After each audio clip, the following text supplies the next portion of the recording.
Annissa Coy here with Firehouse Education and this week's Ask Annissa video column. And this week, our question came in from Cheryl, and Cheryl is with AAA Standard Services out of Toledo, Ohio. So thank you so much for the question, Cheryl. So here's what Cheryl's email says. Hi, Annissa. I enjoy watching your video and learning from you.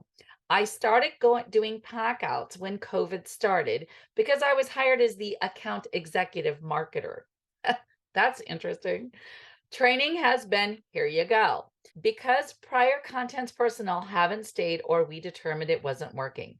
How do you complete a pack out and make sure that items do not get damaged?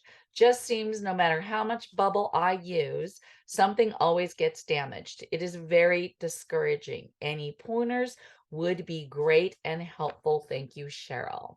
Well, Cheryl, thank you very much for that question. And this is probably it's one of the biggest complaints that I get from business owners, that they're really frustrated and upset and tired of writing checks back to people for damages. And I want to tell you something. I rarely, if ever, have damages. Like, I can probably count on one hand how many times in my career that I have had items broken due to the way they were packed. Now, I know it's a big claim, but it's true. And I believe the reason is because of a few things that I want to share with you right now. Number one, I am extremely particular with how an item goes in a box, meaning, my plates, how are they sitting? Are they upright? Are they flat? My bowls, are they on edge? And what items are going in that same box? Like, is there metal in the box? Is there glass? Are there books? I mean, we wouldn't put those items together anyway because we want a pack light cleaning method. But what about for damages? So I always pack everything in mind of, can I take this box and ship it across the country? And would I be worried about the contents inside? Okay. That's another reason, by the way, that I don't charge by the box when I clean. And I know that's going to make some people go, what? I don't. I do not charge by the box when I clean, because if I feel like that box only needs to be half full to protect the items inside of it, I don't want an adjuster getting all up in my business and getting upset because I'm charging by the box and this box has only got this many items in it and it's got a lot of paper. That's the other thing, by the way. I use a lot of packing paper and I've got systems in place. Like, every box gets 2 crumple sheets on the bottom. Some get 3. I use a lot of things like do not stack stickers and fragile stickers. And I have a policy of 1, 2, or 3 fragile stickers. And what does it mean if it has 1 fragile sticker or 2 or 3? Every box also gets transported as if it has something fragile and precious in it, right?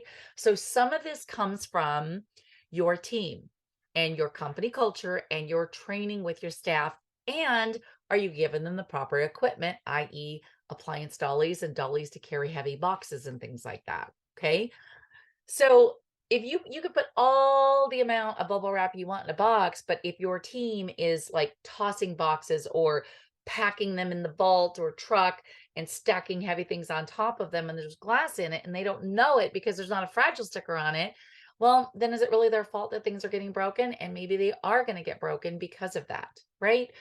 So what I'm kind of hearing and sensing here, Cheryl, is that we've got a little bit of lack of systems in place and training when it comes to this pack out. All right. And it's not just using like bubble wrap. I mean, that's very important. Don't get me wrong. But does your team know how to wrap bubble wrap? There's actually a way to wrap an item correctly with bubble wrap. Are they using the right size small bubble wrap versus the large big bubbles? The large big bubbles don't work so well. So, you know what I mean? Like, there's a lot of idiosyncrasies and little particular things in there that I need to make sure are going in place, and you need to make sure are in place in your company. The fact that, is your team, again, with the proper equipment so they're not getting tired after 5 or 6 hours of moving boxes and furniture out of a house?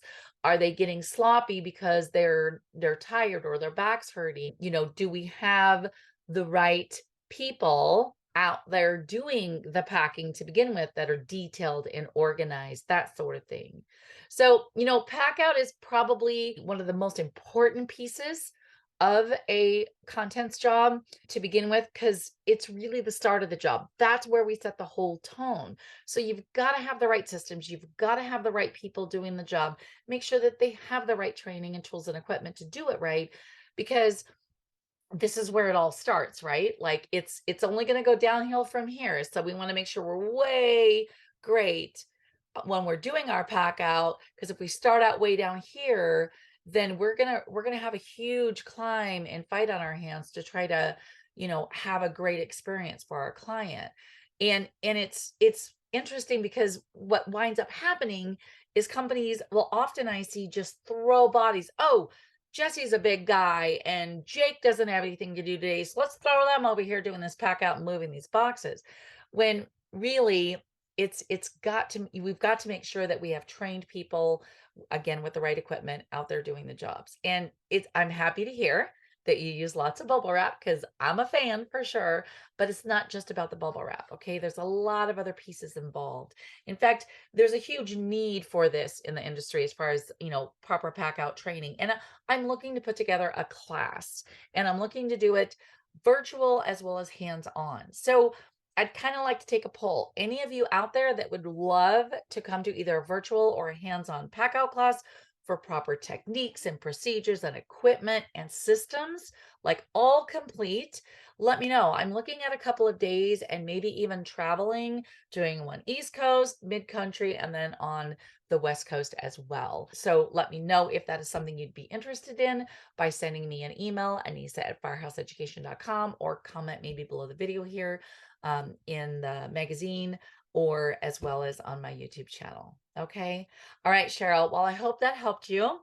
And I hope that those of you who are watching the video and that are having struggles maybe with your pack out got some value there. Again, Cheryl, I would love to see you and maybe some of your team in my pack out class. Again, just shoot me an email and I will get you guys some dates and all set up. I'm probably looking at doing that. I'm thinking in January, as I'm going to be gone all of December in Australia doing some buyer content training. All right. Well, thank you so much for your email, Cheryl. You're awesome. Thanks for being in this wonderful industry. And thank you all for watching my video. Please be sure you are subscribed to the YouTube channel, as well as our blog on firehouseeducation.com for free training. And of course, to rnrmagonline.com, e-newsletter, as well as their digital magazine. And don't forget, send me your questions, Annissa@firehouseeducation.com. And I just might feature you on next week's Ask Annissa video column.